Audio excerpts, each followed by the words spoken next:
Peacemaker Season 2 picks up right where Season 1 left off. They started off very quick, retconning the end of Season 1 where we see the Justice League pull up, where we have Zack Snyder's Superman, Aquaman, The Flash, Wonder Woman.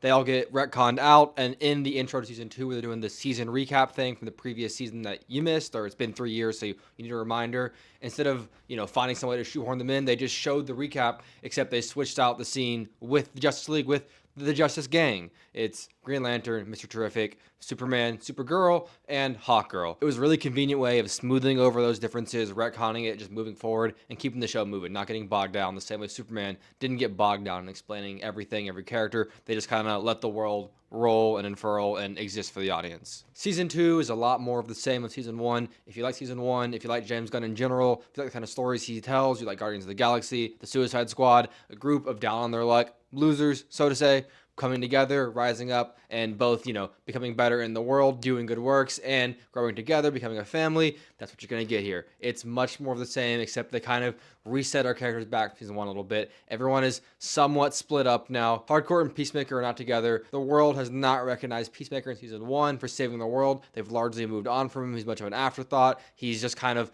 living his old life again. He's living in his dad's house now, being haunted by the fact that he killed his dad. Now he's living in his house. John Cena's doing outstanding, kind of portraying that grief or that confliction or mixed emotions, just kind of showing that Peacemaker is lost and not sure what he wants to do. He wants to change, he wants to be better, but he's not sure how to go about it, and he's trying to be better and grow. Hardcore and Adebayo are pretty much blackballed from the intelligence service or any job at all. They're both falling on pretty hard times because they're getting a lot of backlash for what they did in Season 1, helping out Peacemaker, and Adebayo for outing the details of their mission in Season 1 to the press in a press conference. So they're both being punished for it, and they're going through pretty hard times in their lives. Hardcore has a scene where she's basically begging for a job in the intelligence community. She's begging for something to do, some role, someone to be, and Jennifer Holland is acting her ass off in that scene and in those scenes. Peacemaker finds this alternate universe through his pocket dimension that his dad made, where they keep all of his gear. I'm kind of surprised that at some point he hasn't wandered further along and found these alternate universes before. It seems new and surprising to him, which is a little bit of a plot hole, but whatever, it's not the biggest deal. And in this alternate universe, there's a world where he's happy. His brother never died. His dad seemingly is not a racist and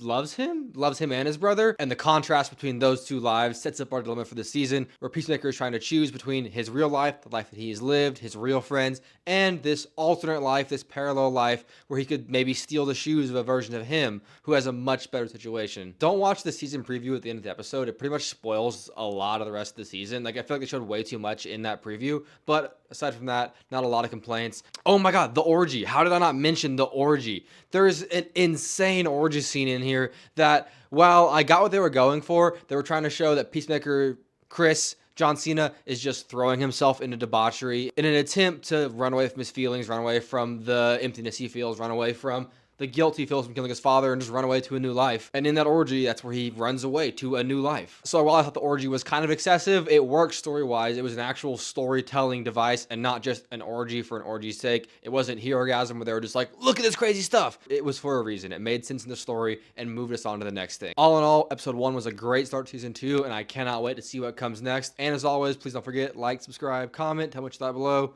Thanks so much for watching, guys. Have a great rest of your day or night, wherever you're watching from. Bye-bye.